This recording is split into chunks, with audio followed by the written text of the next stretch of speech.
Hello, fellow vegans. I'm back with another important message. Now, I try to avoid controversy as much as I can, but sometimes I just need to express myself in a healthy way. I'm happy that Stan Lee is dead, and I'll explain why right now. First off, his name is really Stanley Lee, which is extremely confusing to anyone. And I just have a pet peeve with that. So that's enough justification for wanting him dead. But more so, he's related to General E. Lee, the Confederate racist general from the South. You know that flag that people fly around that's a racist symbol? The one with the swastika? He started that one. And he also started slavery. So Stanley Lee is General E. Lee's son, and he should pay for the sins of his father. Yeah, but there's more to this.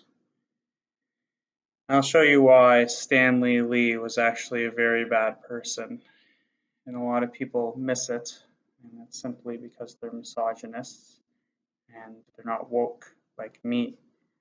Their head is filled with too much garbage from watching Fox News and not BuzzFeed, like another, or Huffington Post, a reliable news source if I ever saw one, or Vice.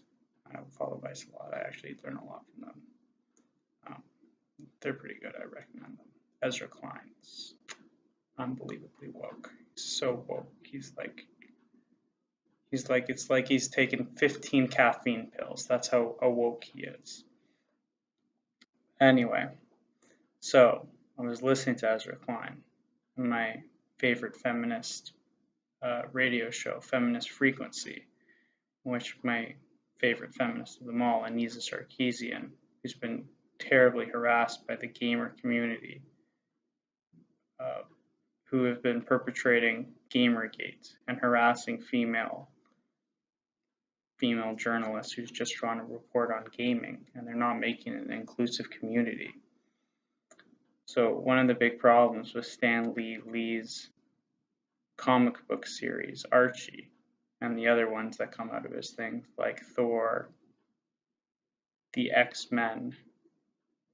There's no X-Woman, by the way. I'm just going to point that out there. Big red flag if you didn't get that. Iron Man, no woman.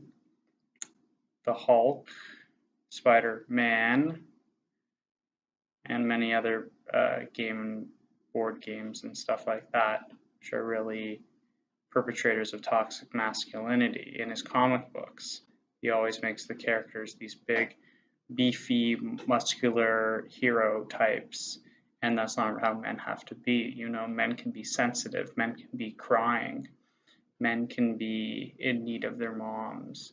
And by not showing that in comic books and only showing them as these big beefcakes who are extremely handsome and good looking, it puts a chill on our society and makes men feel like they have to attain these things, which is really terrible for them.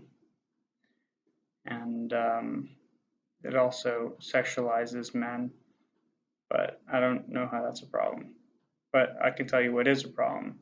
In the comic books, if there's ever any woman, like Wonder Woman, no Wonder Man, she has big breasts and very toned stomach and is obviously the heterosexual idea of what a good female should look like. And that's also driving terrible toxic masculinity, because we shouldn't be enforcing this idea that men want fit woman, because that's fat shaming, and I won't stand for that. If this comic book was really to be fine, it would have more people of color, and especially fat people of color. Now, there is one character who is represented in terms of fat proportionality, and that's a character called the Blob, but he's a man, and we need more fat women in comic books. all these women growing up reading comic books and all they're seeing is fit women. It's going to disturb them and be really bad for them. We need a female blob. That way people have someone to identify with. But anyway, this racist and horrible person, a misogynist and archetype builder of toxic masculinity, Stanley Lee, his reign of error is finally coming to an end. Anyway, I'm happy about this.